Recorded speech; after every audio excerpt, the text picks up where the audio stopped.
Ever hear a factoid so often that you just assume it's true? Like, maybe you've heard that Albert Einstein, the guy with the wild hair and the famous equation E=mc², invented the atomic bomb. It's a pretty widespread idea. But today, we're going to put on our myth-busting hats and take a closer look at this claim. So, did Einstein actually invent the atomic bomb? The short answer is no. While Einstein's work in physics, particularly his theory of relativity, did lay some of the theoretical groundwork for understanding the immense energy that could be released from an atom, he wasn't directly involved in the invention or development of the atomic bomb. But it's understandable why this myth persists. Einstein was arguably the most famous scientist of the 20th century, and the atomic bomb was one of the most significant and impactful scientific developments of that era. It's easy to see how the two might get linked in the popular imagination. However, the story of the atomic bomb's creation is much more complex and involves the work of many scientists and engineers, primarily within the Manhattan Project during World War II. This massive research and development undertaking brought together brilliant minds from various fields, but Einstein wasn't among the core team designing and building the bombs. So what was Einstein's connection to the atomic bomb then? Well, it's a bit of a nuanced story. In 1939, shortly before the outbreak of World War II, Einstein and fellow physicist Leo Szilard wrote a letter to President Franklin D. Roosevelt. In this letter, they warned about the potential for Nazi Germany to develop atomic weapons and urged the United States to begin its own research into nuclear fission.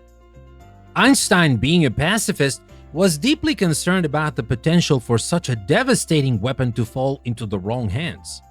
His letter played a significant role in prompting the US government to initiate the Manhattan Project.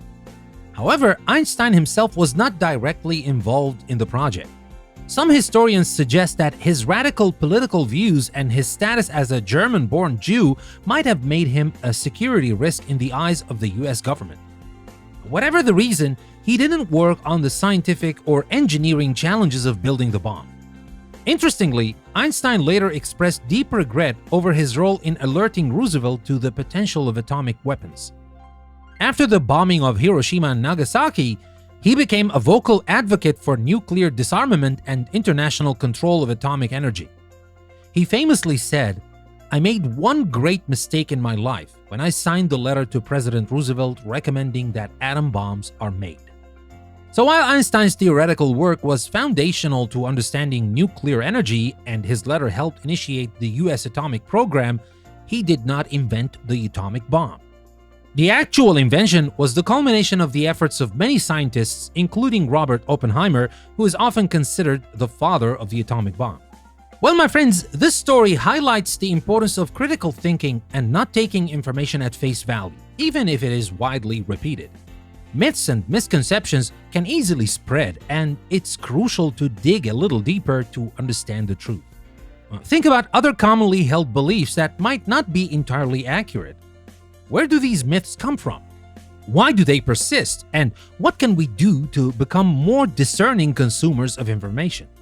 The case of Einstein and the atomic bomb is a fascinating example of how a simplified narrative can overshadow a more complex reality.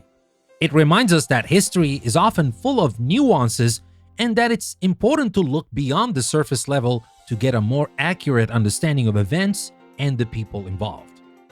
Now, here's a what if to ponder. What if the myth that Einstein invented the atomic bomb had never been challenged? How might our perception of Einstein and the role of scientists in warfare be different today? Well, what do you think? Share your thoughts with us in the comments section or on our website at EnglishPlusPodcast.com. And my friends, if you enjoy these short episodes from English Plus, you will love our longer episodes, audio series, and courses on English Plus Podcast. So to find out our latest content, head over to EnglishPlusPodcast.com, and while at it, consider unlocking access to everything English Plus Podcast has to offer by subscribing on Apple Podcasts or Patreon. You can find the links in the description of the episode. Thank you very much for listening. I will see you again soon with another intriguing short from English Plus Podcast.